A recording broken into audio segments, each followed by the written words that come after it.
भाई बहुत बढ़िया शानदार इंग्लैंड के खिलाफ चल रहे पहले टेस्ट मैच के दूसरे दिन भारतीय बल्लेबाजों का शानदार प्रदर्शन रहा। हर एक बल्लेबाजों ने अपना योगदान दिया और एक बड़े स्कोर की तरफ भारतीय टीम को अग्रसर कर दिया। अभी तक भारत 400 से ज्यादा का स्कोर बना चुका है, जबकि इंग्लैंड ने पहली पारी में महज 250 रन बनाए थे। कुल मिलाकर के भारत के पास दूसरे दिन ही एक बड़ी बढ़त आ गई है। अब बस तीसरे दिन भारत को करने होंगे 4 काम और फिर भारत की जीत हो जाएगी बेहद आसान। जी हाँ, लेकिन अगर भारत उनमें से चूक गया तो भारत ये मैच गंवा भी सकता है, क्योंकि इंग्लैंड वाले अपनी बेसबॉल क्रिकेट से कभी भी पलटवार कर सकते हैं। कुल मिलाकर के अगर मैच की बात करें तो मैच अभी पूरी तरह से भारत की गिरफ्त में है। जहां भारत ने इंग्लैंड को पहली पारी में बेहद सस्ते में 246 रन पर निपटा दिया था, वहीं पर भारत ने अपनी पहली पारी में दूसरे दिन का खेल खत्म होने तक 7 विकेट के नुकसान पर 421 रनों का विशाल स्कोर खड़ा कर लिया था और अब तक 175 रनों की लीड भी ले ली थी। जबकि भारत की तरफ से अभी भी रविंद्र जडेजा 81 रन बनाकर के खेल रहे हैं। तो ऐसे में अगर भारत को ये मैच जीतना है तो भारत को तीसरे दिन 4 बड़े काम करने होंगे। कौन से वो बड़े काम है, इस वीडियो हम जानने वाले हैं। पहला बड़ा काम तो ये कि भारत को अपनी बढ़त लगभग 250 रन करनी चाहिए। हाँ जी हाँ, 250 रन से कम बढ़त पर भारत का काम नहीं बनने वाला। भारत को अपनी बढ़त 250 रन कम से कम तो करनी ही होगी, ताकि वो इंग्लैंड पर पर्याप्त दबाव डाल सके। दूसरा बड़ा काम यह है कि भारत को पहला सीजन बहुत संभल के खेलना होगा।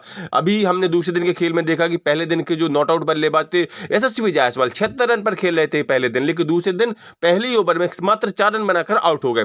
तो भारतीय बल्लेबाजों को पहला सीजन बहुत संभल के खेलना होगा, क्योंकि विकेट भी ज्यादा नहीं बचे। 7 विकेट हो चुके हैं। रविंद्र जडेजा के बाद कोई भी विशेषज्ञ बल्लेबाज नहीं बचा है।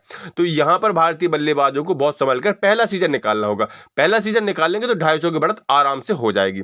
तीसरा काम है कि भारतीय गेंदबाजों के जिम्मे रहेगी जिम्मेदारी। भाई पहले जैसी नई गेंद मिलेगी भारतीय गेंदबाजों को इंग्लैंड की दूसरी पारी में, भारतीय तेज गेंदबाजों को अपना जलवा दिखाना होगा और इंग्लैंड जो ओपनर है इंग्लैंड के, उनको सस्ते में निपटाना होगा। स्पेशली बेंडकेट को, क्रॉले को और जो रूट को, ये 3 बड़े खतरनाक बल्लेबाज हो। यही बेसबॉल के विशेषज्ञ बल्लेबाज है। ये लोग धुआंधार क्रिकेट से किसी भी मैच का पासा पलट सकते हैं। तो भारत को इंग्लैंड की ओपनर बल्लेबाज जरूर जल्दी से निपटाने पड़ेंगे, नई गेंद से ही निपटाने पड़ेंगे, क्योंकि अगर अंग्रेज बल्लेबाज किसी तरह से 400 का स्कोर खड़ा करने में कामयाब हो गए तो भाई चौथी पारी में भारत को खेलना है। और भाई यहाँ हैदराबाद के पिच में चौथी पारी का रिकॉर्ड बड़ा खराब है। भाई एवरेज ही यहाँ का लगभग 125 रन का, यानी 125-150 रन का टारगेट भी पाना चौथी पारी में यहां बहुत ही मुश्किल होता है। टीमें हारती हैं। तो भारत को कोई इतना बड़ा रिस्क नहीं लेना चाहिए। इंग्लैंड बल्लेबाजों को जल्द से जल्द रोकना है। और चौथा जो सबसे मेन काम है वो है कि जो रूट और बेन स्टोक्स को रन लीक नहीं करना है। भाई ये सबसे खतरनाक बल्लेबाज है। ये किसी भी समय भारत की गिरफ्त से मैच को छीन सकते हैं, क्योंकि बेसबॉल यही सबसे ज्यादा खेलते हैं इंग्लैंड बल्लेबाजों में। तो यहां पर अगर ओपनर जैसे जाएंगे, यहां पर जो रूट और स्टोक्स आएंगे। अभी हमने देखा कि पहली पारी में भी इन्हीं 2 बल्लेबाजों ने शानदार प्रदर्शन किया था। स्टोक्स ने तो 70 रन बनाकर इंग्लैंड की पारी को 250 के आसपास पहुंचा दिया था। कुल मिलाकर के ये 4 काम ऐसे हैं, अगर एक 4 काम भारतीय टीम तीसरे दिन कर लेती है तो तीसरे दिन ही भारत की जीत पक्की हो जाएगी। और हो सकता है तीसरे दिन ही भारत को जीतने की खुशी भी मिल जाए। और मैं कल ही शाम को वीडियो लेकर के आ जाऊं कि भारत ने तीसरे दिन ही शानदार ढंग से हैदराबाद टेस्ट जीत लिया। कुल मिलाकर के आपके पास भी अगर कोई सुझाव मशवरा हो तो आप भी कमेंट करके बता सकते हैं कि भारत ये मैच कैसे जीत सकता है। मिलते हैं किसी नए वीडियो में, तब तक के लिए बाय बाय।